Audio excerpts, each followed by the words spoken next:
Welcome to Sai Telugu tech. చూడండి friends, ఈ వీడియోలో మనం ప్రజెంట్ కంటిన్యూస్ టెన్స్ గురించి పూర్తిగా తెలుసుకుందాం. ప్రజెంట్ కంటిన్యూస్ టెన్స్ అంటే ప్రస్తుతం జరుగుతూ ఉన్న కాలం.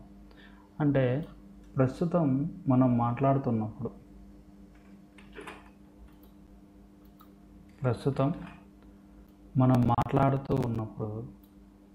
జరుగుతూ ఉన్న పనులను ప్రజెంట్ కంటిన్యూస్ టెన్స్లోనే చెప్పాలి. అంటే మనం ప్రస్తుతం మాట్లాడుతున్నప్పుడు దేని గురించి అయితే మాట్లాడుతున్నామో ఆ పని, అంటే ఆ యాక్షన్ అనేది కంప్లీట్ అవ్వకూడదు అనమాట, జరుగుతూనే ఉండాలి. అలా జరుగుతూ ఉన్న పనులన్నింటినీ కూడా ఈ ప్రజెంట్ కంటిన్యూస్ టెన్స్లోనే చెప్పాలి.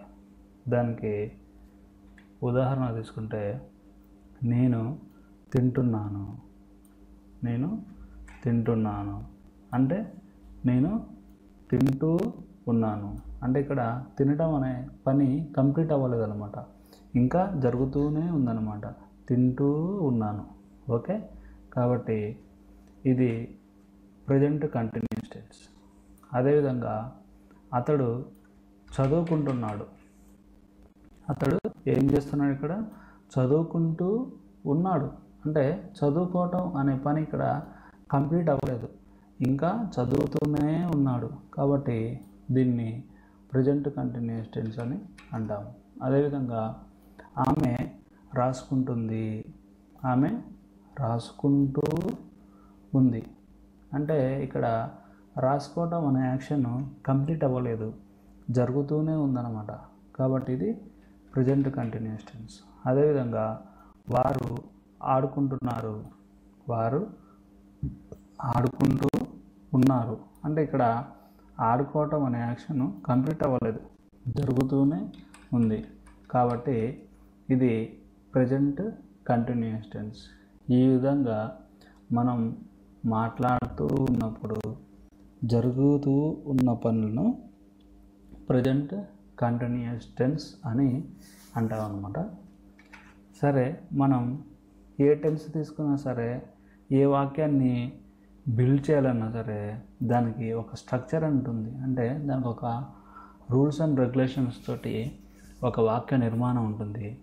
అదేవిధంగా ఈ ప్రజెంట్ కంటిన్యూస్ టెన్స్ కూడా ఒక వాక్య నిర్మాణం ఉంది.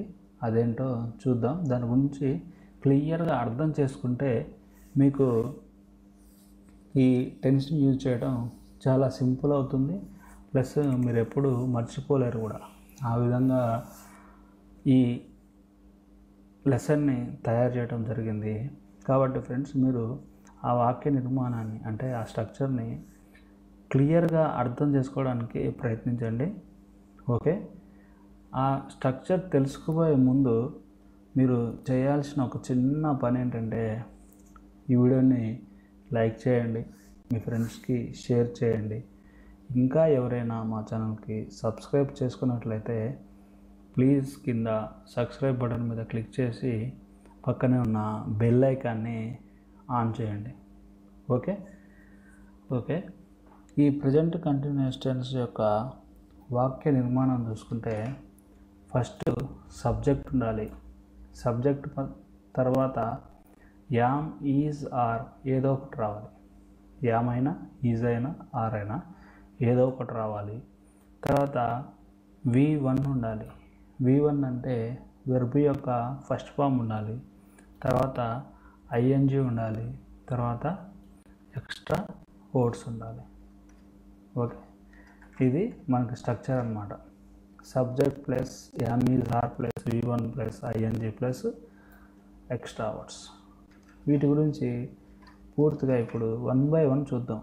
అంటే సబ్జెక్ట్ అంటే ఏంటి, సబ్జెక్ట్ పక్కన యామ్, ఈజ్, ఆర్ అని ఎందుకు రావాలి, V1 అంటే ఏంది, ING అంటే ఏంది, ఎక్స్ట్రా వర్డ్స్ అంటే ఏంది అనేది ఇప్పుడు మనం క్లియర్గా చూద్దాం.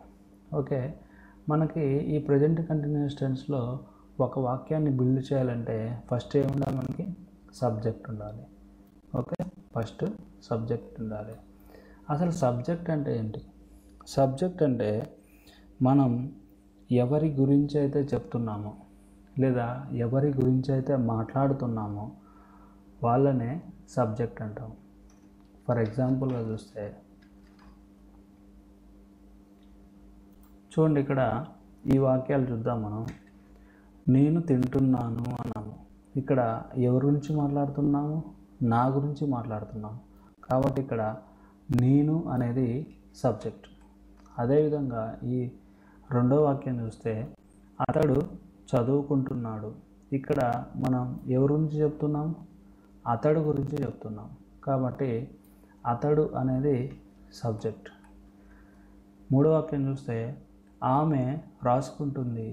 ఇక్కడ మనం ఎవరి గురించి చెప్తున్నాము? ఆమె గురించి చెప్తున్నాం. కాబట్టి ఆమె అనేది సబ్జెక్ట్. అదేవిధంగా వారు ఆడుకుంటున్నారు అంటే ఇక్కడ ఎవరి గురించి చెప్తున్నాం?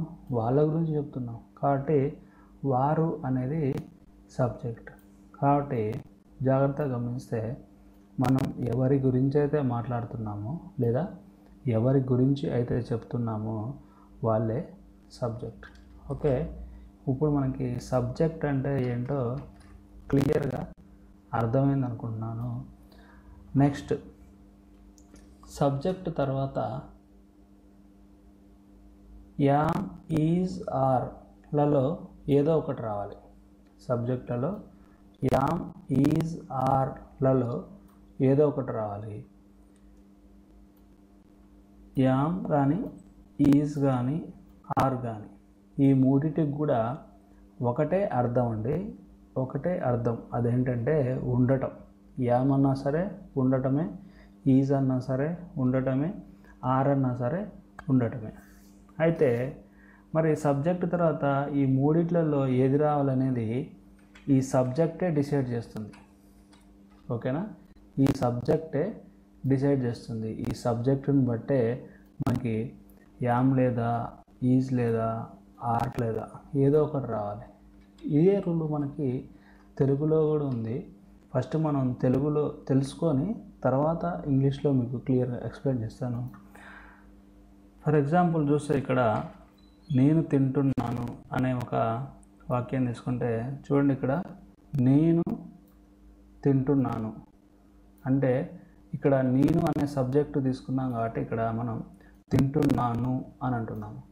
అదే అతడు అనే సబ్జెక్టుని తీసుకుంటే అతడు తింటున్నాను అని అంటామా? అనము. అతడు అనే సబ్జెక్ట్కి అతడు తింటున్నాడు అంటాము. అదేవిధంగా ఆమె అనే సబ్జెక్టుని తీసుకుంటే ఆమె అనే సబ్జెక్టుకి ఆమె తింటుంది అంటాము. అదేవిధంగా వారు అనే సబ్జెక్ట్ తీసుకుంటే వారు తింటున్నారు అంటాము. అంటే ఈ సబ్జెక్టు ఎప్పుడైతే మారిపోతుందో ఈ సబ్జెక్టుకు అనుగుణంగా ఇది కూడా తింటున్నాను, తింటున్నాడు, తింటుంది, తింటున్నారు ఈ విధంగా చేంజ్ అయిపోతుంది. ఎందుకంటే సబ్జెక్టుకు అనుగుణంగా మనం అలాగే చెప్పాలి. అదేవిధంగా మనకి సేమ్ రూల్ ఇంగ్లీష్లో కూడా ఉంటుంది. సబ్జెక్టుని బట్టే మనకి యామ్ లేదా ఈజ్ లేదా ఆర్ అనేది వస్తుందన్నమాట. అది ఏ సబ్జెక్ట్కి ఏది వస్తుందో అనేది నేను నెక్స్ట్ మీకు క్లియర్గా ఎక్స్ప్లెయిన్ చేస్తాను. ఇక్కడ మాత్రం ఫస్ట్ సబ్జెక్ట్ రావాలని తెలుసుకోండి. సబ్జెక్ట్ తర్వాత యామ్, ఈజ్, ఆర్లలో ఏదో ఒకటి రావాలి అని తెలుసుకోండి. నెక్స్ట్ వచ్చేసి మనకి V1 ప్లస్ ING అంటే వెర్బ్ యొక్క ఫస్ట్ ఫామ్ ప్లస్ ING. దీని గురించి చూద్దాం. దీన్ని కూడా మనకి తెలిసిన భాష ఏంది, మనకి తెలుగే కాబట్టి తెలుగు ద్వారా ఎక్స్ప్లెయిన్ చేసుకుంటూ చూద్దాం. అయితే ఇది చూసే ముందు మరొకసారి రిక్వెస్ట్ ఫ్రెండ్స్, ఈ వీడియోని మీరు ఖచ్చితంగా లైక్ చేయండి. ఎందుకంటే మీరు ఎంతమంది ఈ వీడియోని లైక్ చేస్తే ఈ వీడియో అంత బూస్ట్ అవుతుంది, అంటే అంత ఎక్కువ మంది చూడటానికి హెల్ప్ అవుతుంది. మీరు చూసి లైక్ చేయకుండా వెళ్ళినట్లయితే ఇది మీతోనే ఎండ్ అవుతుంది. అంతేకాకుండా మీరు ఈ వీడియోని ఖచ్చితంగా మీ ఫేస్బుక్, వాట్సాప్ లాంటి సోషల్ నెట్వర్కింగ్ సైట్లలో షేర్ చేయండి. ఎందుకంటే ఈ వీడియో చూడటం నలుగురికి యూజ్ అవుతుందని మీరు భావిస్తేనే షేర్ చేయండి, లేకపోతే లేదు. ఓకేనా? అయితే నెక్స్ట్ టాపిక్లో వెళ్ళిపోతే మనం వెర్బ్ యొక్క ఫస్ట్ ఫామ్ ప్లస్ ఐఎన్జి గురించి చూద్దాం అనుకున్నాం కదా, చూద్దాం. మనం తెలుగులో చూస్తే చూడండి, ఇక్కడ నేను తింటున్నాను, నీ తింటూ ప్లస్ ఉన్నాను అని విడదీసి చదవండి కొద్దిసేపు. నేను ఎందుకు చెప్తున్నాను అనేది మీకు క్లియర్గా అర్థమవుతుంది. అదేవిధంగా చదువుకుంటున్నాను నీ విడదీస్తే చదువుకుంటూ ప్లస్ ఉన్నాను. అదేవిధంగా రాసుకుంటున్నాను నీ విడదీస్తే రాసుకుంటూ ప్లస్ ఉన్నాను. అదేవిధంగా ఆడుకుంటున్నానులో విడదీస్తే ఆడుకుంటూ ప్లస్ ఉన్నాను. ఓకే, ఈ విధంగా విడిపోయి ఉంటుంది. ఇక్కడ మనం ఒకటి గమనించాలి, ఉన్నాను ఉన్నాను ఉన్నాను అనేది ఉంది కదా, దీని ప్లేస్లో తింటున్నాను బదులు తింటుంది అనుకుంటే తింటూ ప్లస్ ఉంది అని వస్తుంది. అదే తింటున్నాడు పెట్టుకుంటే తింటూ ప్లస్ ఉన్నాడు అని పెట్టుకున్నాం. అదేవిధంగా తింటున్నారు పెట్టుకుంటే తింటూ ప్లస్ ఉన్నారు. అంటే ఈ తింటూ అనేది జరిగే యాక్షన్ అన్నమాట. ఇది ఎవరు తింటున్నారు దాన్ని బట్టి ఉన్నాను, ఉన్నారు, తింటున్నారు, తింటున్నాడు, తింటుంది, తింటూ ఉన్నారు, ఈ విధంగా వస్తుంది అనమాట. ఓకేనా, ఇది మీరు గమనించాలి. అయితే మీరు ఇక్కడ గుర్తుపెట్టుకుంటుంది ఏంటంటే తింటూ, చదువుకుంటూ, రాసుకుంటూ, ఆడుకుంటూ ఇవి ఉన్నాయి కదా, ఇవన్నీ కూడా మనకి ఈ యాక్షన్ అనేది కంప్లీట్ అవ్వలేదు, జరుగుతూ ఉండడాన్ని సూచిస్తాయి అన్నమాట. తింటూ, చదువుకుంటూ, రాసుకుంటూ, ఆడుకుంటూ, ఓకేనా, ఇవన్నీ కూడా కంప్లీట్ అయ్యే యాక్షన్ని కాకుండా జరుగుతూ ఉన్న యాక్షన్ని సూచిస్తాయి. ఓకే, కాబట్టి మీరు తింటూ ఈ ఒక్క నిమిషం నోట్ చేసుకోండి. చదువుకుంటూ, రాసుకుంటూ, ఆడుకుంటూ, లేదా ఏదైనా నేర్చుకుంటూ, లేదా పాడుకుంటూ, ఈ విధంగా. ఓకే, మనం ఇక్కడ ఇంగ్లీష్లో చూస్తే V1 అంటే ఇవన్నీ కూడా V1s అనమాట. ఈట్, రీడ్, రైట్, ప్లే, ఇంకా ఇలాంటివి చాలా ఉన్నాయి. మీకు కావాలంటే ఒక లిస్టు మీకు ఎక్కడ చూసినా సరే మీకు లిస్టు దొరుకుతుంది, ఆ లిస్టులో చూసుకోండి. దానికి మీరు ఏం చేయాలంటే జస్ట్ ఐఎన్జి అనేది యాడ్ చేయాలంటే, eat plus ING eating, read plus ING reading, right plus ING writing, play plus ING playing. మనకి ఇక్కడ గమనించాల్సింది ఏంటంటే తింటూ అంటే ఈటింగ్, ఈటింగ్ అంటే తింటూ, అంతేగాని తింటున్నాను అని రాదు. అదేవిధంగా రీడింగ్ అంటే చదువుకుంటూ, అంతవరకే, అంతేగాని చదువుకుంటున్నాను అని కాదు. రైటింగ్ అంటే రాసుకుంటూ, ఓకే, రాసుకుంటున్నాను కాదు. ప్లేయింగ్ అంటే ఆడుకుంటూ, ఆడుకుంటున్నాను అని కాదు. అంటే ఈ ఆడుకుంటూ తర్వాత ఏం పెడితే దానికి సంబంధించింది అన్నమాట. అదేవిధంగా ప్లేయింగ్ ముందు ఏ సబ్జెక్ట్ ఉంటే ఆ సబ్జెక్టు బట్టి చదువుకుంటున్నాను, తింటున్నాను, రాసుకుంటున్నాను, ఆడుకుంటున్నాను, ఈ విధంగా చేంజ్ అయిపోతూ ఉంటుంది. కాబట్టి మీరు గుర్తుపెట్టుకోవాల్సింది ఏంటి అంటే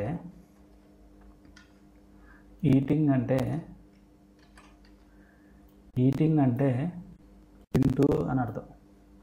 ఓకే, ఈటింగ్ అంటే తింటూ అని అర్థం. అదేవిధంగా రీడింగ్ అంటే చదువుకుంటూ అని అర్థం. రైటింగ్ అంటే రాసుకుంటూ అని అర్థం. ప్లేయింగ్ అంటే ఆడుకుంటూ అని అర్థం. ఇది ఓన్లీ ఒక ప్రజెంట్ కంటిన్యూస్ టెన్స్లోనే కాదు, ఓల్ గ్రామర్లో, ఓల్ ఇంగ్లీష్లో మొత్తంలో కూడా మీరు ఇదే బండ కొడుతనమాట. ఈటింగ్ అంటే తింటూ, రీడింగ్ అంటే చదువుకుంటూ. మనకి ఇన్ని రోజులు మనం నేర్చుకున్నది ఏంది? ఈటింగ్ అంటే తింటున్నాను అని అర్థం అని చదువుకున్నాం మనం చిన్నప్పటి నుంచి. రీడింగ్ అంటే రాసుకుంటున్నాను, రీడింగ్ అంటే చదువుకుంటున్నాను, రైటింగ్ అంటే రాసుకుంటున్నాను, ప్లేయింగ్ అంటే ఆడుకుంటున్నాను. ఈ విధంగా మనం చిన్నప్పటి నుంచి చదువుకోవడానికి అలవాటు పడ్డాం. కానీ అది కరెక్ట్ కాదు. కరెక్ట్ ఏంటంటే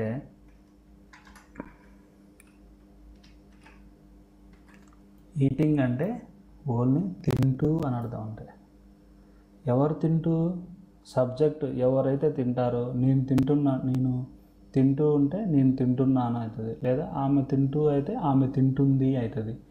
ఓకే, అతడు తింటూ అయితే అతడు తింటున్నాడు అవుతుంది అనమాట. ఈ విధంగా సబ్జెక్టుని బట్టి ఈ తింటూ అనేది చేంజ్ అయిపోతుంది.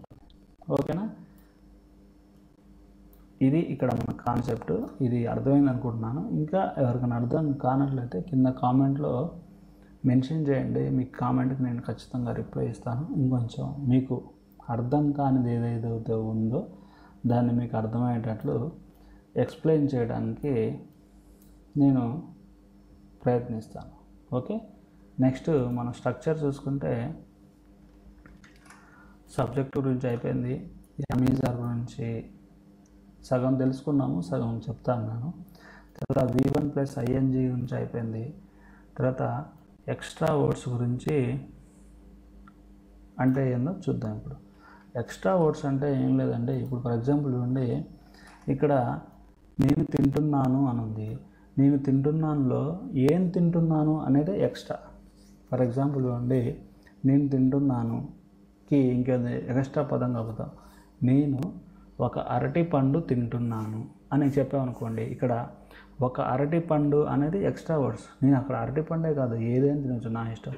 బిర్యానీ తినొచ్చు, ఇడ్లీ తినొచ్చు, చపాతీ తినొచ్చు, ఓకేనా, పిజ్జా తినొచ్చు, ఏదైనా తినొచ్చు, అది నా ఇష్టం. నేను అక్కడ ఏది చెప్పాలనుకుంటే అది చెప్పొచ్చు. కాబట్టి ఇవన్నీ దీన్ని ఎక్స్ట్రా వర్డ్స్ అంటారు అనమాట. అదేవిధంగా అతడు చదువుకుంటున్నాడు అన్నాము. అతడు ఏం చదువుకుంటున్నాడు అనేది అది ఎక్స్ట్రా వర్డ్స్. అది అతడు పుస్తకం చదువుతున్నాడు, లేదా అతను ఒక కవిత చదువుతున్నాడు, లేదా అతడు 10th క్లాస్ చదువుకుంటూ ఉన్నాడు. ఓకే, ఈ విధంగా అవన్నీ కూడా ఎక్స్ట్రా వర్డ్స్. అదేవిధంగా ఆమె రాసుకుంటుంది. ఏం రాసుకుంటుంది? ఆమె ఒక పాట రాసుకుంటుంది, లేదా ఆమె హోంవర్క్ రాసుకుంటుంది, లేదా ఆమె ఒక కవిత రాసుకుంటుంది. ఈ విధంగా చెప్పాల్సినవి కూడా ఎక్స్ట్రా వర్డ్స్. అదేవిధంగా ఇక్కడ చూసుకుంటే వారు ఆడుకుంటున్నారు. ఏం ఆడుకుంటున్నారు అనేది ఎక్స్ట్రా. వారు క్రికెట్ ఆడుతున్నారు, లేదా వారు వాలీబాల్ ఆడుతున్నారు, లేదా వారు ఫుట్బాల్ ఆడుతున్నారు, లేదా వారు చెస్ ఆడుతున్నారు. మనం ఈ విధంగా ఎన్ని ఎక్స్ట్రా వర్డ్స్ అయినా సరే తీసుకోవచ్చు అనమాట. అవి అనంతం. మనం ఎన్ని చెప్పాలనుకుంటే అన్ని చెప్పచ్చు. ఓకే, ఎక్స్ట్రా వర్డ్స్ అంటే అది మనకి ఇప్పుడు పూర్తిగా అర్థమైంది. సబ్జెక్ట్ అంటే ఎవరి గురించి అయితే చెప్తున్నామో సబ్జెక్ట్ అనుగుణంగా యామ్, ఈజ్, ఆర్ అనేది ఏదో ఒకటి వస్తుంది. V1 + ing అంటే కూడా ఏందో తెలుసుకున్నాము. ఎక్స్ట్రా వర్డ్స్ అంటే కూడా తెలుసుకున్నాము.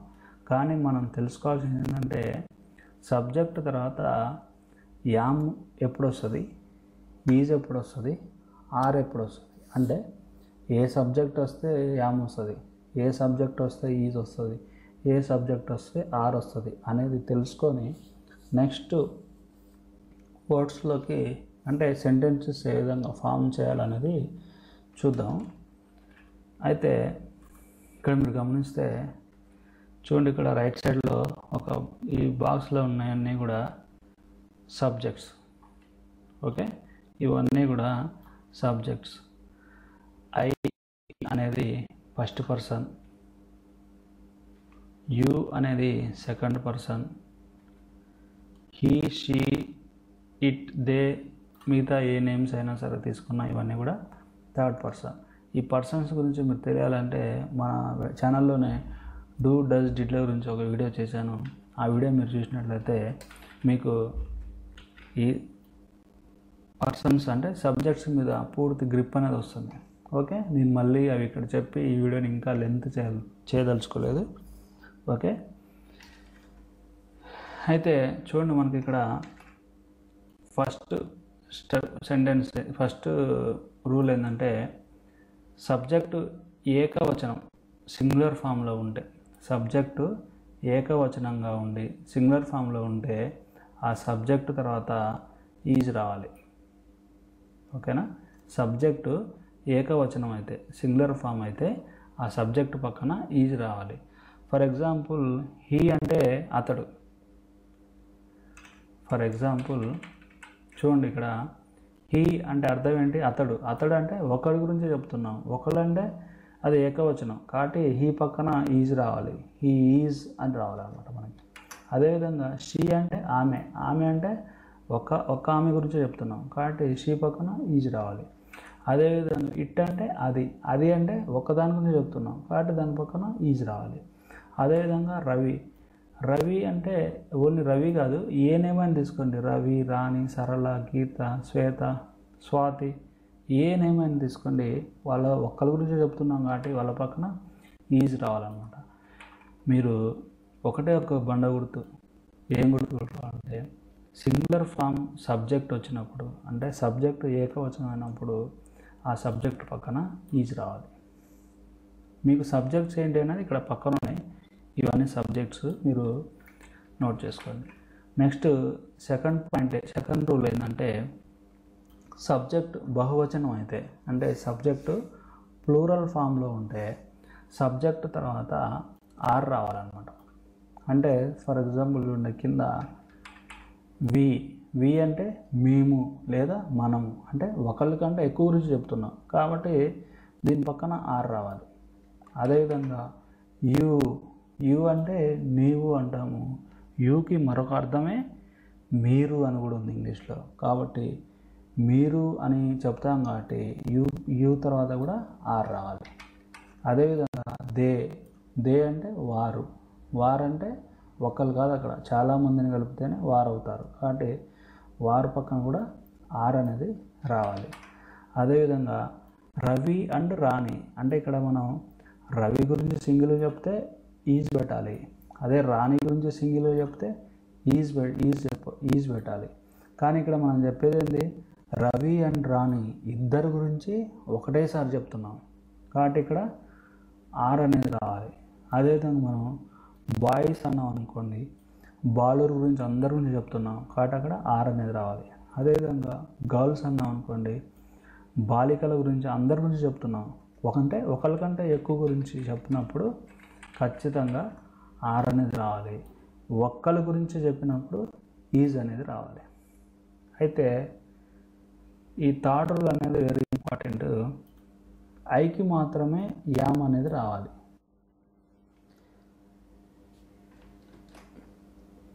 ఐకి మాత్రమే యామ్ అనేది ఎందుకు రావాలంటే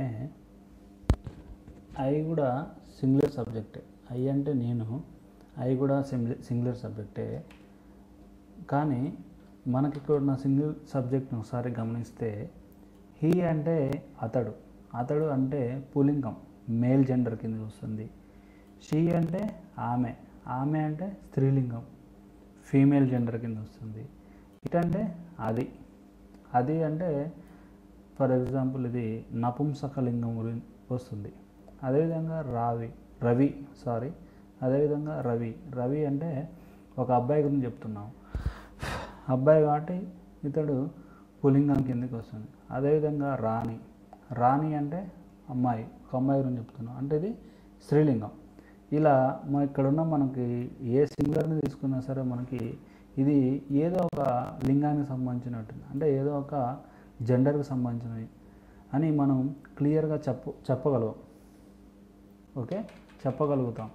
కానీ ఐ అనే సబ్జెక్ట్ని మాత్రం తీసుకున్నట్లయితే ఐని స్వతహాగా ఇది ఏ లింగానికి సంబంధించిందో మనం చెప్పలేము.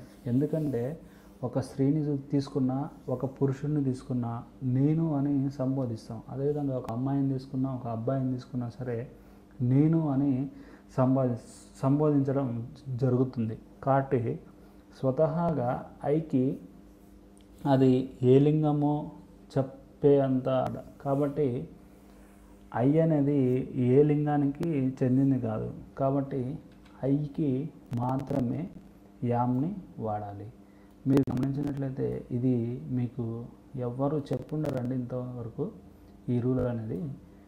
ఇది ఓన్లీ మన సాయి తెలుగు టెక్లోనే ఇలాంటివన్నీ చెప్పడం జరుగుతుంటుంది. కాబట్టి మీరు గుర్తుపెట్టుకోండి, ఐకి మాత్రమే యామ్ని వాడాలి. అదే సబ్జెక్ట్ కనుక సింగులర్ అయితే ఈజ్ని వాడాలి. అదే కనుక సబ్జెక్టు ప్లూరల్ అయితే ఆర్ అనేది వాడాలి. ఓకే, ఇవి అండి మనం ప్రజెంట్ కంటిన్యూస్ టెన్స్లో సెంటెన్సెస్ ఫామ్ చేయడానికి మనం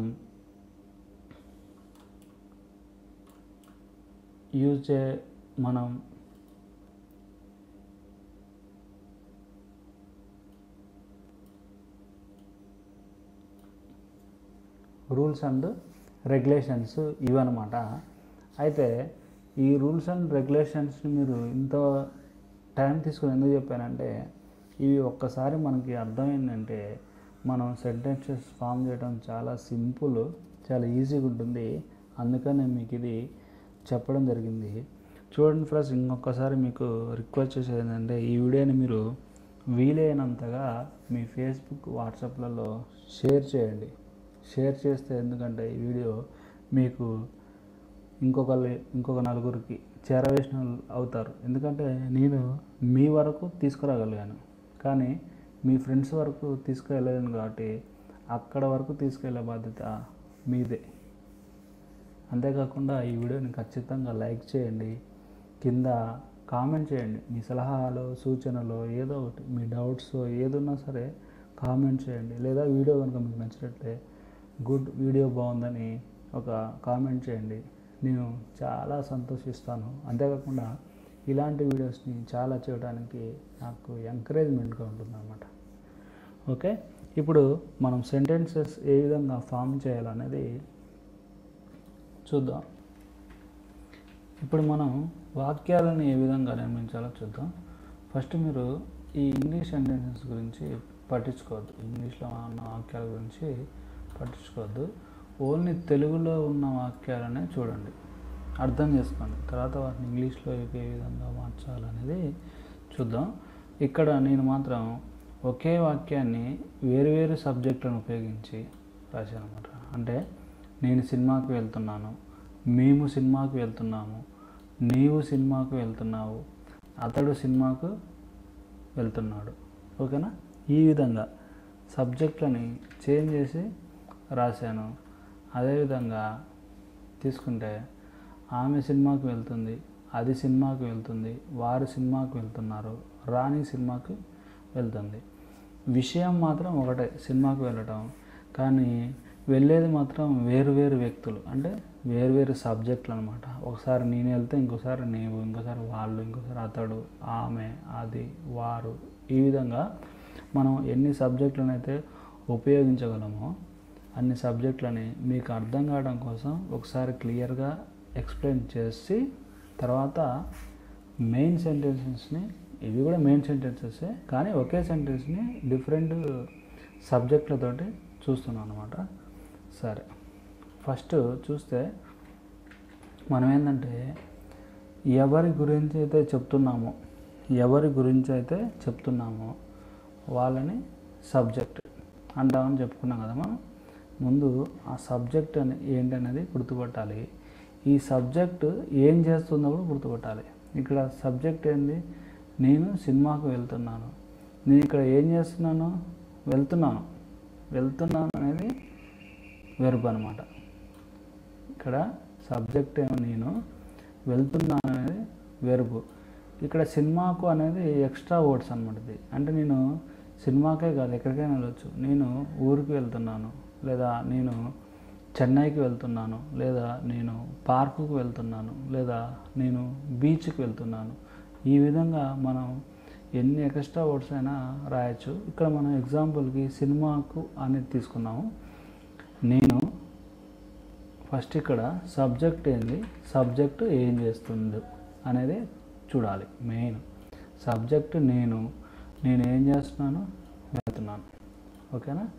దీన్ని కలిపి మనం వాక్యం, ఈ రెండింటిని కలిపి మనం ఇంగ్లీష్ వాక్యం స్టార్ట్ చేయాలి. ఫస్ట్ సబ్జెక్ట్ తీసుకుందాం. సబ్జెక్ట్ ఏంది ఇక్కడ? నేను, కాబట్టి ఐ వచ్చింది కాబట్టి ఐ పక్కనే యామ్ రావాలి. కానీ మీకు ఒక విషయం ఇంతకుముందే చెప్పాను, అది మీకు ఇక్కడ నోటెడ్ అయి ఉండాలి. అదేంటంటే యామ్ అంటే అర్థమైంది ఉండటం. ఆర్ అన్నా సరే ఉండటం, ఈజ్ అన్నా సరే ఉండటమే. యామ్ అన్నా ఉండటమే, ఆర్ అన్నా ఉండటమే, ఈజ్ అన్నా ఉండటమే. అది ఫర్ ఎగ్జాంపుల్ తెలుగులో ఒక 2-3 ఎగ్జాంపుల్ చెప్తుండండి. నేను ప్లస్ ఉండటం, నేను ఉన్నాను అవుతుంది. ఆమె ప్లస్ ఉండటం, ఆమె ఉంది. అతడు ప్లస్ ఉండటం, అతడు ఉన్నాడు. వారు ప్లస్ ఉండటం, వారు ఉన్నారు. నీవు ప్లస్ ఉండటం, నీవు ఉన్నావు. ఈ విధంగా ఉండటం అనేది మనకున్న సబ్జెక్టులను బట్టి తెలుగులో ఏ విధంగా మారుతుందో అదేవిధంగా ఇంగ్లీష్లో కూడా మారుతుంది అనేది మళ్ళీ ఒకసారి మీరు ఇక్కడ గుర్తు తెచ్చుకోవాలి. ఓకేనా? గుర్తు తెచ్చుకున్న తర్వాత చూడండి, ఫస్ట్ ఇక్కడ సబ్జెక్ట్ ఏంటిది? నేను కాబట్టి అయ్యని రాసాము. అయ్యి వచ్చింది కాబట్టి యామ్. మనం ఫస్ట్ ఏం రాయాలి? మనం నేను వెళ్తున్నాను అనేది ఇంగ్లీష్ వాక్యం రాయాలి. నేను అని రాసాము.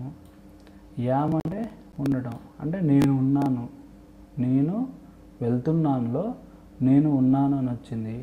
మనం ఇంకోటి కూడా చూసాం, వెళ్తూ ప్లస్ ఉన్నాను, వెళ్తున్నాను. కాబట్టి ఇక్కడ నేను ఉన్నాను కాబట్టి ఇక్కడ గోయింగ్ రావాలన్నమాట. ఇప్పుడు ఈ మూడింటి కలిపి నేను వెళ్తున్నాను అవుతుంది అన్నమాట. ఓకే, ఐఆమ్ గోయింగ్, నేను వెళ్తున్నాను. ఎక్కడికి?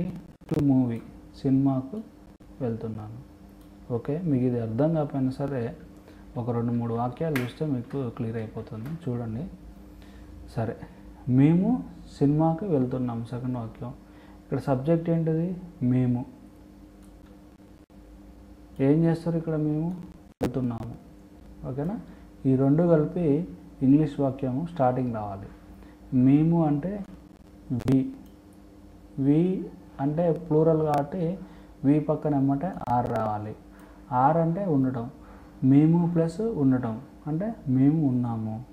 ఎట్లున్నారు మీరు? వెళ్తూ ఉన్నారు కాబట్టి వెళ్తూ అంటే గోయింగ్. Okay, we are going. ఎక్కడికి వెళ్తున్నారు మీరు? సినిమాకి వెళ్తున్నాం కాబట్టి to movie, we are going to movie. Okay, అదేవిధంగా నీవు సినిమాకు వెళ్తున్నావు. నీవు అంటే యు. ఓకే, ఇది ప్లూరల్ కాబట్టి ఆర్ అనేది రావాలి. ఓకే, వెళ్తున్నావు కాబట్టి గోయింగ్.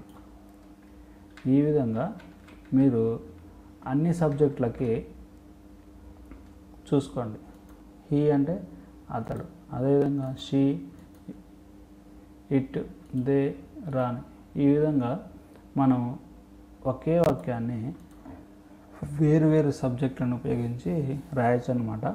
ఇవి మీరు జస్ట్ ఒకసారి పసుగట్టి పేపర్లో రాసుకొని చూడండి, మీకు అర్థమవుతుంది నేను ఏ విధంగా ఎక్స్ప్లెయిన్ చేశాను. ఇప్పుడు మనం మెయిన్ సెంటెన్సెస్ చూస్తే మీకు క్లారిటీ వస్తుంది. ఆ మెయిన్ సెంటెన్సెస్ ఏందో ఇప్పుడు మనం చూద్దాం. ఫస్ట్ ఇక్కడ తెలుగు వాక్యాన్ని చూడండి. వారు భగవద్గీత చదువుతున్నారు. ఇది తెలుగు వాక్యం. దీనిలో ముందు మనం ఏం చేయాలంటే సబ్జెక్ట్ ఏం చూడాలి. అంటే ఎవరి గురించి చెప్తున్నాం?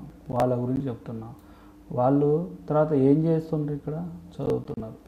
ఓకేనా? ఇది సబ్జెక్ట్, వారు అనేది ఇది వెర్బ్. ఓకేనా? వారు భగవద్గీత చదువుతున్నారు. కానీ మనకి ఇంగ్లీష్ వాక్యం ఎట్లా స్టార్ట్ కావాలి? వారు చదువుతున్నారు అనేది ఈ రెండు కలిపి ఇంగ్లీష్ వాక్యం అనేది స్టార్ట్ కావాలి. కాబట్టి వారు అంటే దే, ఇంగ్లీష్లో దే అంటే ప్లూరల్ సబ్జెక్ట్ కాబట్టి దే పక్కన ఆర్ రావాలని మనం ఇంతకుముందు రూల్స్ ప్రకారం చెప్పుకున్నాము. దే అంటే వారు, ఆర్ అంటే ఉన్నారు. వారు ఉన్నారు.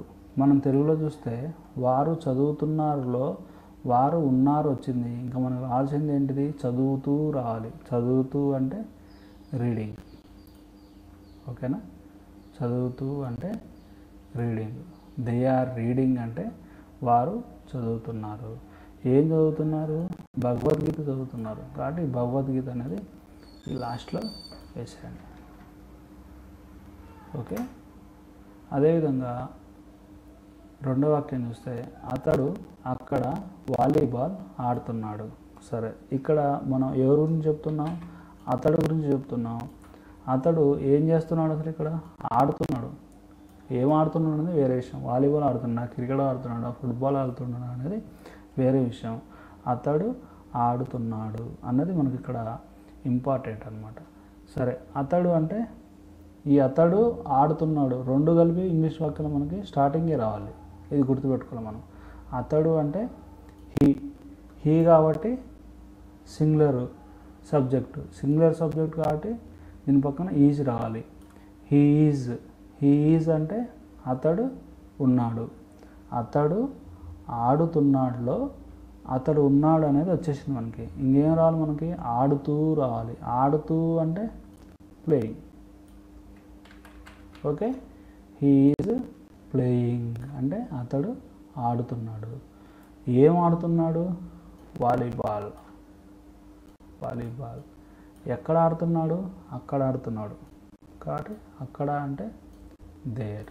టోటల్గా చూస్తే అతడు అక్కడ వాలీబాల్ ఆడుతున్నాడు అంటే he is playing volleyball there. Okay, next బాలికలు గుడికి వెళ్తున్నారు. ఇక్కడ బాలికలు అనమాట, అది స్పెల్లింగ్ మిస్టేక్. బాలికలు గుడికి వెళ్తున్నారు. సరే, ఇక్కడ ఎవరి గురించి మాట్లాడుతున్నాం, బాలికల గురించి మాట్లాడుతున్నాం. బాలికలు ఏం చేస్తున్నారు, వెళ్తున్నారు. ఈ రెండు కలిపి మనకి ఇంగ్లీష్ వాక్యంలో స్టార్ట్ కావాలి. ఓకే, బాలికలు అంటే గర్ల్స్ వచ్చింది కాబట్టి గర్ల్స్ అంటే ప్లూరల్ కాబట్టి గర్ల్స్ పక్కన ఆర్ రావాలి. ఆర్ అంటే ఉండటం, గర్ల్స్ ఉన్నారు, బాలికలు ఉన్నారు. బాలికలు ఉన్నారు వచ్చింది. ఇంకేం రావాలి మనకి, వెళ్తూ రావాలి కాబట్టి గోయింగ్ రావాలి. నెక్స్ట్ అన్నమాట, గర్ల్స్ ఆర్ గోయింగ్ టు, ఎక్కడికి వెళ్తున్నారు, గుడికి వెళ్తున్నారు కాబట్టి టు టెంపుల్. చాలా ఈజీ, మనకి సబ్జెక్ట్ అర్థం కావాలి కానీ మనకి అంటే ఎలా బిల్డ్ చేయాలనే వాక్యాలు అర్థం అవ్వాలి కానీ చాలా సింపుల్. ఓకేనా. నెక్స్ట్ వాక్యం చూసుకుంటే, నీవు ఒక షాపింగ్ మాల్లో పనిచేస్తున్నావు. ఇందులో సబ్జెక్ట్ ఏంది, నీవు. ఓకే, నీ గురించి చెప్తున్నాం కాబట్టి నీవు అనేది సబ్జెక్టు. ఇక్కడ నువ్వు ఏం చేస్తున్నావు, పని చేస్తున్నావు. ఎక్కడ పని చేస్తున్నావు అనేది ఎక్స్ట్రా వర్డ్స్, దాని గురించి పక్కన పెట్టండి. నీవు పని చేస్తున్నావు. ఈ రెండు కలిపి మనకి ఇంగ్లీష్ వాక్యం స్టార్ట్ కావాలి. నీవు అంటే యు కాబట్టి మనకి ప్లూరల్ సబ్జెక్ట్ కాబట్టి దీని పక్కన ఆర్ రావాలి. ఓకే, యు ఆర్ అంటే మీరు ఉన్నారు లేదా నీవు ఉన్నావు. మీరు ఉన్నారు. ఏం చేస్తున్నారు, పని చేస్తూ ఉన్నారు. ఓకే, కాబట్టి working. Okay, you are working. ఎక్కడ పని చేస్తున్నావు, ఒక షాపింగ్ మాల్లో కాబట్టి ఇన్ ఏ షాపింగ్ మాల్. ఈ విధంగా మీరు క్లియర్గా మీరు అర్థం చేసుకోవచ్చు. సరే, ఇంకొన్ని వాక్యాలు చూద్దాం. ఆమె వంటగదిలో వంట చేస్తున్నది. ఇక్కడ మనం ఎవరి గురించి చెప్తున్నాం, ఆమె గురించి చెప్తున్నాం. ఆమె ఏం చేస్తున్నది, ఇక్కడ వంట చేస్తున్నది. ఎక్కడ వంట చేస్తున్నది అనేది మనకి ఎక్స్ట్రా వర్డ్స్. ఇది ఎక్స్ట్రా వర్డ్స్. వంటగదిలో వంట చేస్తున్నదా, రోడ్డు మీద వంట చేస్తున్నది అనేది మనకి ఎక్స్ట్రా వర్డ్స్. కాబట్టి మనం మెయిన్ గమనించాల్సింది సబ్జెక్ట్ అనేది గమనించాలి. సబ్జెక్ట్ ఇక్కడ ఆమె ఏం చేస్తున్నది, వంట చేస్తున్నది. ఓకేనా. ఆమె అని ఇంగ్లీష్లో షీ అంటాము. షీ అంటే సబ్జెక్ట్ సింగులర్ కాబట్టి షీ పక్కన ఈజ్ రావాలి. షీ ఈజ్ అంటే ఆమె ఉంది. అసలు మనకి ఇక్కడ ఏం రావాలి, ఆమె వంట చేస్తుంది రావాలి. ఆమె ఉంది కాబట్టి వంట చేస్తూ అనేది రావాలి మనకి ఇక్కడ. కాబట్టి ఏమంటే కుకింగ్. She is cooking. ఆమె వంట చేస్తూ ఉన్నది. ఎక్కడ, వంటగదిలో, ఇన్ ద కిచెన్. ఓకే, అదేవిధంగా నేను స్పోకెన్ ఇంగ్లీష్ నేర్చుకుంటున్నాను. ఇక్కడ ఎవరి గురించి మాట్లాడుతున్నాము, నా గురించి మాట్లాడుతున్నాము. కాబట్టి ఇక్కడ నేను అనేది సబ్జెక్టు. నేను ఏం చేస్తున్నాను, ఇక్కడ నేర్చుకుంటున్నాను. కాబట్టి ఈ రెండు కలిపి మనకి ఇక్కడ రావాలి. నేను అంటే ఐ వచ్చింది కాబట్టి ఐ పక్కనే యామ్ రావాలి. ఓకేనా. నేను యామ్ అంటే ఉండటం, ఐ అంటే నేను ప్లస్ ఉండటం, నేను ఉన్నాను. ఇక్కడ నేను నేర్చుకుంటున్నానులో నేను ఉన్నాను వచ్చింది కాబట్టి ఇంకా నేర్చుకోవడం రావాలి. కాబట్టి నేర్చుకుంటూ అంటే లెర్నింగ్ అని మనం ఇంతకుముందు చెప్పుకున్నాం. లెర్నింగ్. ఈ 3 ఐ యామ్ లెర్నింగ్ కలిపితే నేను నేర్చుకుంటున్నాను. ఓకే, ఏం నేర్చుకుంటున్నావు? Spoken English. కాబట్టి I am learning spoken English.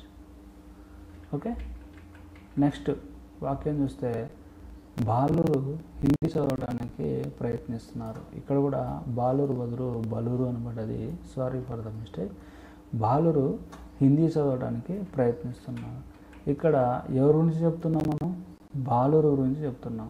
బాలురు ఏం చేస్తున్నారు? ఇక్కడ హిందీ చదవడానికి ప్రయత్నిస్తున్నారు. కాబట్టి ప్రయత్నించడం అనేది వెర్బ్. ఓకేనా? సబ్జెక్ట్ ఏమో బాలురు, ప్రయత్నించడం ఏమో వెర్బ్. ఓకే, బాలురుని ఇంగ్లీష్లో ఏమంటాము? Boys. Okay, boys.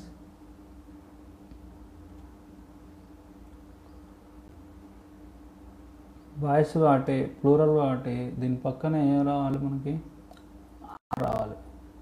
Okay, are అంటే ఉండటం, బాయ్స్ అంటే బాలురు, బాలురు ప్లస్ ఉండటం, బాలురు ఉన్నారు, అంతవరకు వచ్చింది మనకి. ఇక్కడ ఏం చేస్తున్నారు? బాలురు ప్రయత్నిస్తున్నారు, ప్రయత్నిస్తూ ఉన్నారు. ఉన్నారు అని వచ్చింది కాబట్టి మనకు ఆల్రెడీ ప్రయత్నిస్తూ అని రావాలి. ప్రయత్నిస్తూ అంటే ట్రయింగ్. Boys are trying. దేనికి ప్రయత్నిస్తున్నారు? హిందీ చదవడానికి ప్రయత్నిస్తున్నారు. To read Hindi. Okay, to read Hindi. Boys are trying to read Hindi. అదేవిధంగా నెక్స్ట్ వాక్యం చూస్తే సాగర్ చెన్నై నుండి వస్తున్నాడు. సాగర్ చెన్నై నుండి వస్తున్నాడు. ఇక్కడ సబ్జెక్ట్ ఏంటిది? సాగర్. ఏం చేస్తున్నాడు? వస్తున్నాడు. ఈ రెండు కలిపి మనకి ఇంగ్లీష్ వాక్యం స్టార్ట్ కావాలి. సాగర్. సాగర్ అనేది ఒక నేము, సింగులర్, ఒకరి గురించి చెప్తున్నాం కాబట్టి పక్కన మనకి ఈజ్ రావాలి. సాగర్ ఈజ్ అంటే సాగర్ ఉన్నాడు. ఇక్కడ మనకు తెలుగు వాక్యం ఏంది? సాగర్ వస్తూ ఉన్నాడు. వస్తూ ఉన్నాడులో ఉన్నాడు వచ్చేసింది కదా, మనకి ఇక్కడ వస్తూ అని రావాలి. వస్తూ అంటే coming. Sagar is coming from Chennai. Okay, ఈ విధంగా మనం వాక్యాలను మనం చేంజ్ చేయొచ్చు. అదేవిధంగా ఇంకొక 2 ఉన్నాయి, చూద్దాం. వారు నాకు సహకరిస్తున్నారు. వారు అంటే దే. ఓకే, వారు ఏం చేస్తున్నారు? సహకరిస్తున్నారు. సహకరించడం అంటే కోఆపరేట్ అన్నమాట. ఓకే, దే వచ్చింది కదా, మనకి ఆర్ రావాలి. సహకరించడం కాబట్టి కోఆపరేటింగ్. They are cooperating. ఎవరికి సహకరిస్తున్నారు? నాకు, టు మీ. నాకు వారు సహకరిస్తున్నారు. ఓకే, నీవు ఆ విషయం గురించి అడుగుతున్నావు. నీవు ఆ విషయం గురించి అడుగుతున్నావు. ఓకే, ఇక్కడ ఎవరి గురించి చెప్తున్నాము? నీ గురించి చెప్తున్నాము. నువ్వు ఏం చేస్తున్నావు? అడుగుతున్నావు. నీవు అడుగుతున్నావు. దేని గురించి? ఆ విషయం గురించి అడుగుతున్నావు. నువ్వు దేని గురించి అని అడగచ్చు. మనం ఇక్కడ నీవు అనే సబ్జెక్టు ఏం చేస్తుందని గుర్తించాలి. అడుగుతున్నానని గుర్తించాలి. సరే, నీవు అంటే యు. యు వచ్చింది కాబట్టి యు పక్కన మనకి ఏమంటే ఆర్ రావాలి. యు ఆర్ అంటే నీవు ఉన్నావు అని అర్థం. నీవు అడుగుతున్నావులో నీవు ఉన్నావు అనేది వచ్చేసింది. ఇంకేం రావాలి మనకి? అడుగుతూ అనేది రావాలి. Okay, you are asking. నీవు అడుగుతూ. దేని గురించి అడుగుతున్నావు? ఆ విషయం గురించి, అంటే about that matter. You are asking about that matter. Okay, ఇక్కడ నేను 10 సెంటెన్సెస్ మీకు చెప్పడం జరిగింది. ఆ 10 సెంటెన్సెస్ని నేను ఇక్కడ చూడండి, ఇక్కడ వేరే సబ్జెక్టులు ఇచ్చాను. ఇవన్నీ సబ్జెక్టులను ఉపయోగించి ప్రతి సెంటెన్స్ కూడా ఇప్పుడు చూడండి. దే ఆర్ రీడింగ్ భగవద్గీత అనే సెంటెన్స్ని, అంటే వారు భగవద్గీత చదువుతున్నారు అనే సెంటెన్స్ని మీరు ఐ అనే సబ్జెక్ట్ తీసుకొని నేను భగవద్గీత చదువుతున్నాను, వి అనే సబ్జెక్ట్ తీసుకొని మేము భగవద్గీత చదువుతున్నాము, నీవు భగవద్గీత చదువుతున్నావు, అతడు భగవద్గీత చదువుతున్నాడు, ఆమె భగవద్గీత చదువుతుంది, ఇట్ భగవద్గీత అట్లా ఈ విధంగా ప్రతి ఒక్క సెంటెన్స్ని మీరు ఇవన్నీ సబ్జెక్టులను ఉపయోగించి చేంజ్ చేస్తూ ఈ 10 వాక్యాలని కొన్ని వందల వాక్యాలుగా మీరు ట్రై చేయండి. ఇంకా మనకు దీంట్లో నెగిటివ్ సెంటెన్సెస్ గురించి చెప్పుకోవాలి, మనం ఇంటరాగేటివ్ సెంటెన్స్ గురించి చెప్పుకోవాలి, నెగిటివ్ ఇంటరాగేటివ్ సెంటెన్సెస్ గురించి కూడా చెప్పుకోవాలి. ఈ వీడియో ఇంకా బాగా లెంత్ అవుతుంది కాబట్టి మిగతావి నెక్స్ట్ వీడియోలో నేను ఎక్స్ప్లెయిన్ చేస్తున్నాను. కానీ మీరు ఈ వీడియోలో చెప్పిందంతా కరెక్ట్గా అర్థం చేసుకున్నారని అనుకుంటూ ఏమన్నా డౌట్లు ఉంటే కామెంట్లో అడగండి, నేను ఖచ్చితంగా రిప్లై ఇస్తాను. మీరు మాత్రం నాకు చేయాల్సింది ఒక్కటే హెల్ప్ ఫ్రెండ్స్, ఏంటంటే మీరు ఈ వీడియోని లైక్ చేయండి, మీ ఫ్రెండ్స్కి షేర్ చేయండి, మా ఛానల్కి సబ్స్క్రైబ్ చేయని వాళ్ళు ఉంటే సబ్స్క్రైబ్ చేసుకోండి. Thank you for watching Sai Telugu tech.